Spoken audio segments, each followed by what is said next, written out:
The last Russian tanker of oil apparently arrived in Cuba on March 30th. They're now out of energy. Their electric grid is failing. They can't function anymore. Look, Cuba is calling us. They need help. Look, Cuba is a failed nation. Cuba needs help, and we'll do that. Just hold them, though. Well, it's been a while since we've discussed Cuba, but let's check back in because there are some new developments that I don't exactly think Hassan Piker and his influencer friends will be all too happy about.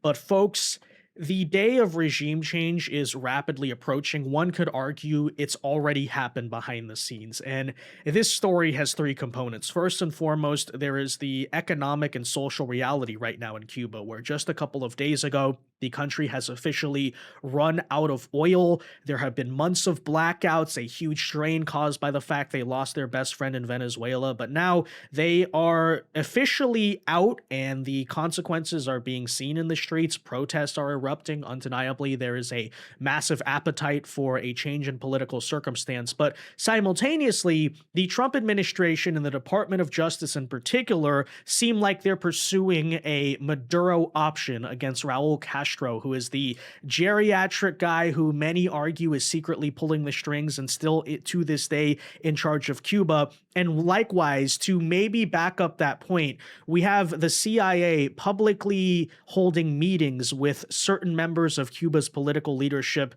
in Havana just this weekend. And so if we're to believe that's true, right, they might indict Raul Castro. There's sort of this push to already get regime change done. And much like Venezuela, we believe there are underlings, younger people in the government who are less ideological and willing to open up to the United States. And by the way, there's plenty of reason for that because Cuba's economy and society is completely collapsing. And clearly there needs to be a change in direction. It sounds as if that is all coming together, and we'll discuss this as well as the importance of it in the 21st century in today's video, right? Why Cuba still matters even post-Cold War.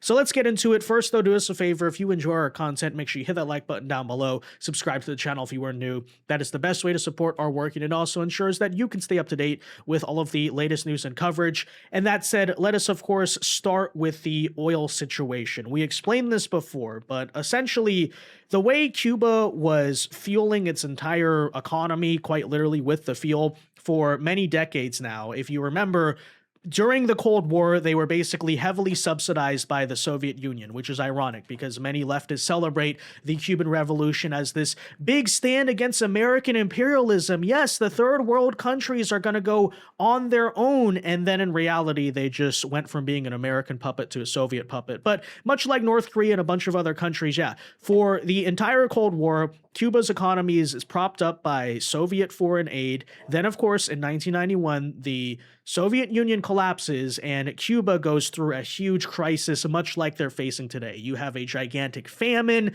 They're out of everything. They almost came maybe very close to getting overthrown, but they managed to survive. Why? Because the Hugo Chavez and then eventually Nicolas Maduro regime, when they got elected in the late 1990s in Venezuela, basically said as a token of socialist friendship, we'll be the ones who keep Cuba alive. And so what they were doing for a long time was selling Cuba subsidized, heavily discounted, in some cases like almost free oil to keep alive their failing socialist communist economy, which I always found to be hilarious because notice, right, again, these leftists who travel to Cuba and they go on these amazing influencer propaganda government tours and all that stuff always claim, oh, the system works so well and, you know, it's standing up to American imperialism and frankly, it would be a perfect utopia had it not been for the American embargo. And yet you notice supposedly a system that works so well literally cannot survive without foreign aid. We've been over this before, but Cuba lost about 40 to 50% of its entire economy as a result of the Soviet Union collapsing. Literally, the economy shrank by half. It halved itself. So imagine that. Your system that, again, supposedly is anti-imperialist, right? Castro wanted to drive out the Americans and their economic and financial influence. Works so well that half of your entire economy is reliant not on foreign trade, not on foreign investment, literally foreign handouts. But I guess that's very leftist of them, right? It's like we claim our system is working so well, even though it's being subsidized by someone else, and that's the only reason it exists. Yeah, it sounds very familiar. But anyways, nonetheless, I'm explaining all that to say that following Operation, which one was it now? Absolute Resolve, right? That took out Maduro. The U.S. basically started enforcing sanctions against Venezuela toward Cuba. So they basically said, yeah, no more of that. Venezuela cannot sell Cuba any oil. The same goes for Mexico. But here's the thing, right? So then they said, oh, the Trump administration is starving Cuba. Cuba still has been allowed to get oil from other countries, for example, their friends in Russia. But what's pretty astounding and interesting to witness is that, as a matter of fact, guess who has likewise abandoned them? The Russians, who have not sent any oil tankers since March 30th, which, by the way, we allowed to go through because we said explicitly the sanctions are against the Venezuelan oil. But isn't it interesting how that works? This is the point, right? The Cuban government is so dysfunctional and it is so broke, it can't even buy oil from other third-party countries around the world at normal market rate. They literally don't have the funds. So unless it's being subsidized by another socialist petrostate, these guys can't have energy. They can't even keep the lights on their island. But let's not forget, according to Code Pink, according to Hassan Piker, this economic system works supposedly so well. There's no oil blockade on Cuba per se. Here's what's happening with Cuba, okay? Cuba used to get free oil from Venezuela. Used to give them a bunch of free oil. They would take like 60% of that oil and resell it for cash. It wouldn't even go to benefit the people. So the only blockade that's happened is the Cubans have decided, the Venezuelans have decided, we're not giving you free oil anymore. And you can only imagine nowadays, the way oil prices are, no one's giving away free oil, much less to a failed regime. So the problem with Cuba is worse, okay? Their economic model doesn't work. Doesn't work. And I'm again gonna say, as we have many times, that is the thing leftists refuse to acknowledge, is that the real problem is the economic system doesn't work. It's very easy to sit there and say the U.S. embargo is the reason why Cuba's starving. Did you know, by the way, the embargo doesn't ban us from sending food to Cuba? As a matter of fact, Cuba still imports food. It's just commercial goods and things like that, for-profit type of sales that are not allowed to be sent to Cuba. But still, nonetheless, first of all, the entire premise of the Cuban Revolution supposedly was that Castro wanted to drive out the American imperialism, right? No foreign influence on our island, which really meant a lot of, guess what, foreign investment. Yeah, America used to have a lot of investment in Cuba. That's what they were upset about. They said, oh, the plantation owners, the casino owners, those are the bad guys. Okay, right? So that's all gone. And then after the Cuban Revolution happens and we basically say, oh, you guys don't want American investment anymore because you call that imperialism? Okay, right? No more trade. Let's do this embargo. Then they cry the victim. Why aren't you engaging in trade with? Isn't that what you guys asked for, right? So that's very interesting. You say that Cuba was going to be better off without the evil imperialist American influence. And then now when you have no American influence, you blame the Americans for why you're starving. Yeah, funny how that happens, right? But simultaneously, of course, Cuba has always been able to trade with the rest of the world. But yeah, as Marco is making the point, as we've made the point many times, no, the system is both dysfunctional and corrupt, and that's the real reason, leftists. There is no other, okay? There's no other reason why this thing's gone on for decades. It's not gotten any better, right? You think, oh, all this time now, you'd be able to figure out an alternative to the American market. Oh, you can't, because the system just straight up doesn't work. Anyways, all of that put together, again, that's the real reason they don't have oil, because under this energy crunch, nobody wants to give them handouts anymore. That even includes the Russians, which maybe it almost makes sense on the chessboard, right? How doing what we're doing in Iran is actually helping accelerate the fall of Cuba. I'm not sure if that was directly in the calculation, but it is a downstream consequence. And as a result of Cuba having blackouts, they're out of diesel, they're out of fuel oil. You see, as we speak, protests once again erupting. Apparently, they're once again sacking communist headquarters, doing the same stuff they did months ago. And this is the situation. It's not surprising, I would say.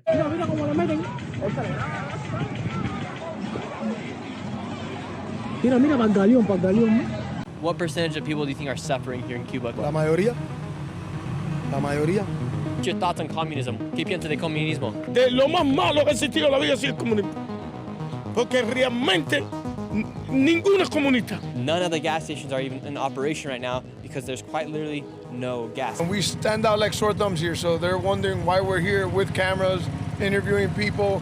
They want to know what's happening and what people are saying. That's why people are not talking to us much. Yeah, notice how Cuban people in Cuba actually speak a lot differently when they're not paid actors as part of a government propaganda tour that you're taking, right? Hassan Piker, right? Code Pink.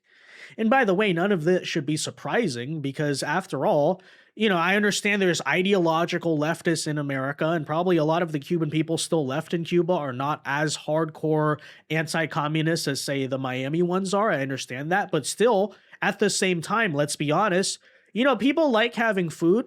They like having running water, electricity, nice lives, prosperity, all of those things. And guess what?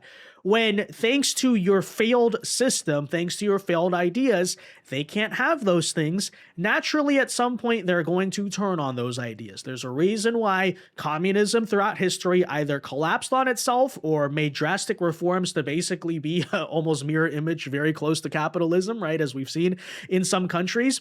And guess what? No matter how much Hassan Piker wants to talk about, it's important we keep Cuba in place as a statement against American imperialism. I think the actual people in those countries probably just care a lot more about, living a normal, nice life than your political ideology. And that's just simply the reality. So 60 years later, it looks like American imperialism, quote unquote, is about to win. And that'll be a glorious sight to watch. But anyways, on that front, what is America currently doing? Let's speak about this as well. So the Trump DOJ is apparently, and they've publicly announced, they're planning to unseal an indictment against Raul Castro. That is, of course, the brother of Fidel Castro. He was running the country for many years after Castro died. Allegedly, he retired back in 2021 and handed power over to that current Miguel Diaz-Canel, I believe his name is, guy. But a lot of Cuba experts do indicate he's still running the show behind the scenes. He may be in his 90s, he's geriatric, but he's still heavily influencing these decisions, perhaps maybe stonewalling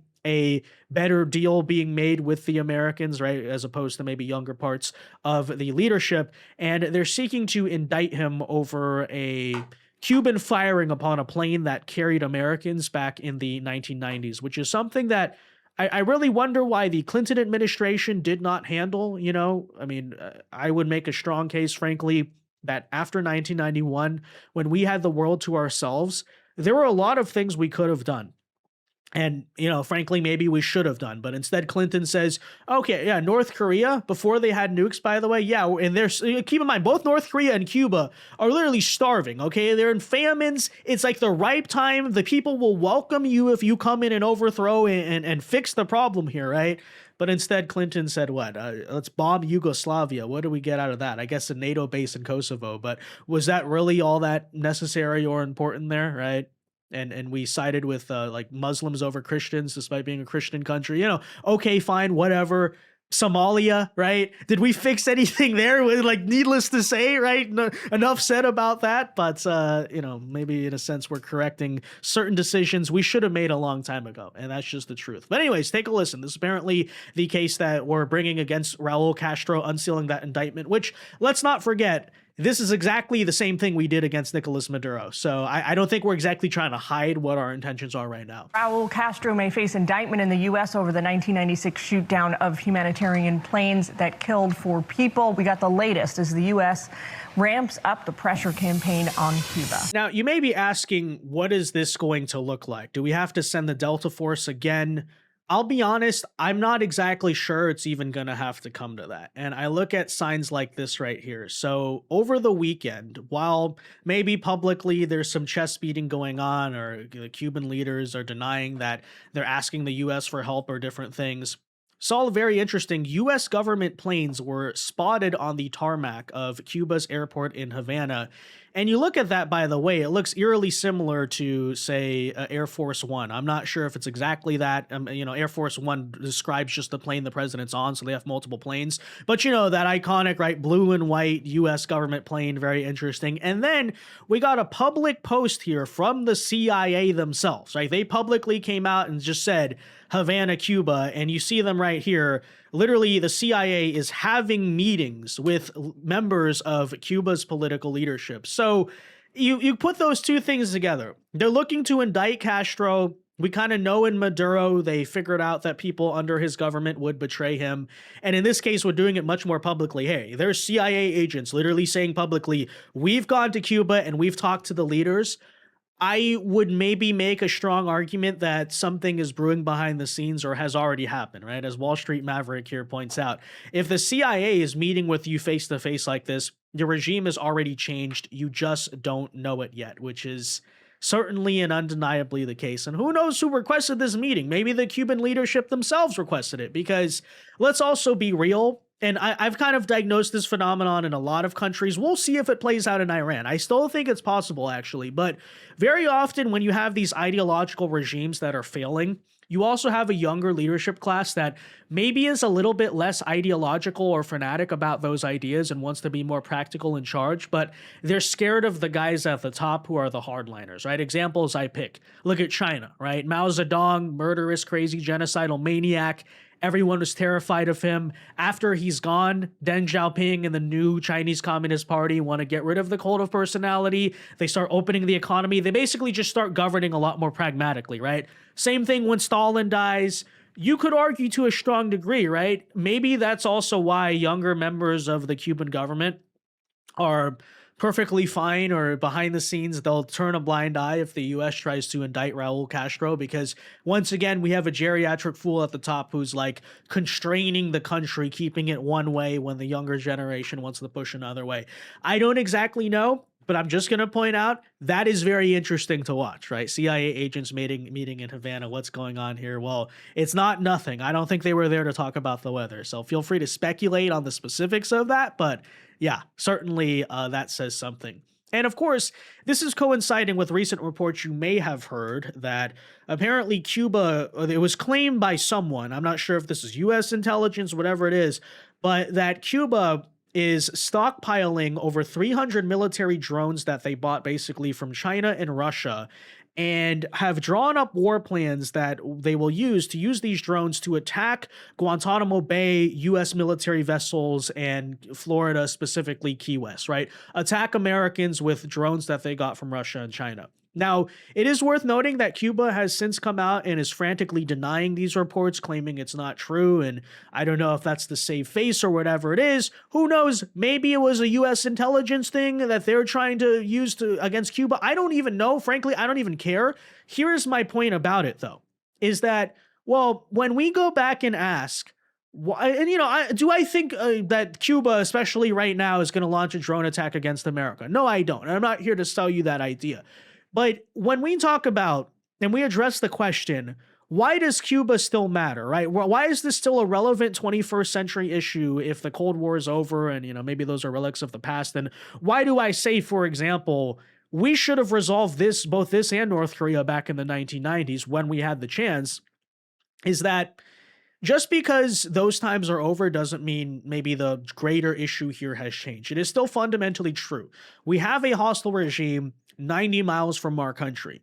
And sure, maybe throughout the 90s and 2000s, it seemed relatively tame, but I don't know if you've noticed, the world is once again heating up, right? That is true. And so even like true or not, you could definitely foresee a possibility. Let's say Taiwan goes down and we're in some type of World War III style situation. Yeah, absolutely. Is it possible that, basically you have a Chinese or Russian military base right on our border? Yes. Is that a security threat? Yes, absolutely. That is absolutely true, right? And yes, America objectively, as I explained after we took Maduro, does have an interest in making sure that China especially does not have any foothold in our hemisphere, and that the places that border ourselves are secure and for our interests, right? That is a good thing for America, just as it's important in the 21st century on the geopolitical chessboard. Understand it or not, realize it or not, a lot of these sort of global choke points, like the Strait of Hormuz, like the Strait of Malacca over by Asia and other ones like that, right? Yes, are going to be important. It's going to matter who wins and loses, who has control, who has leverage over those things. And so, that's why I still look to Cuba today and say, well, yeah, I mean, sure, Soviet Union may not be there. The capitalism versus communism divide may be not so apparent anymore in the world, but let's be honest, we still have adversaries, and there's still a lot of reasons this could go wrong for the same reason it was a huge problem back in the 1960s, right? this post-Cold War thinking I think a lot of people had, the neoliberals and neocons especially, that, oh, it's over. Those days are never coming back. We won. I think that was very naive, right? A lot of the same, maybe you kind of see it happening today, right? Those same tensions are building themselves up. And yes, it is smart for America, maybe while we're still number one, while we're still the strongest, to solve potential security crises now, right? Secure things like natural resources, global choke points, all of those things before maybe 2040 or 2030 comes and we're not as able to do that anymore. And that's really what I would argue Trump's thinking is right now. To explain his foreign policy is, he's kind of looking at the world map and saying, okay, like there's these global choke points, there's issues in our hemisphere, natural resources, by the way, rare earth minerals, oil, all of those things. He wants to make sure America's chess position in the 21st century is favorable over China and Russia. So that way we never have to really get to this problem, right? Maybe hopefully we can dissuade China from moving on Taiwan even to begin with, because they're just losing those chess pieces around the world. That's why I say Cuba still matters. It's still important. And by the way, it'll just also be satisfying. Let's be honest. All the history here of, the supposed, by the way in which both Venezuela and Cuba have been such heroic regimes for leftists. I mean, that's kind of a domestic political victory in itself. But yeah, whether it's true that they have these drones or they're going to use these drones, let's not pretend like that's not a possibility. Hopefully that's, again, another wake-up call. Yeah. Let's secure our 21st century position now while we still can. And that's why, I think it still matters, that ultimately we settle the Cuba problem. It'll be economically good for our country too. It'll be economically good for them too as well. But, obviously it's good to have another trading partner. It's good to open up and do business. Okay. Like that benefits both parties. But the security issues here still are very relevant, and don't think that they're not, That's a point we've made. Anyways, that said, guys, let me know your thoughts on this in the comment section down below. Be sure to leave a like on this video, subscribe to the channel if you are new, and until next time, God bless and peace.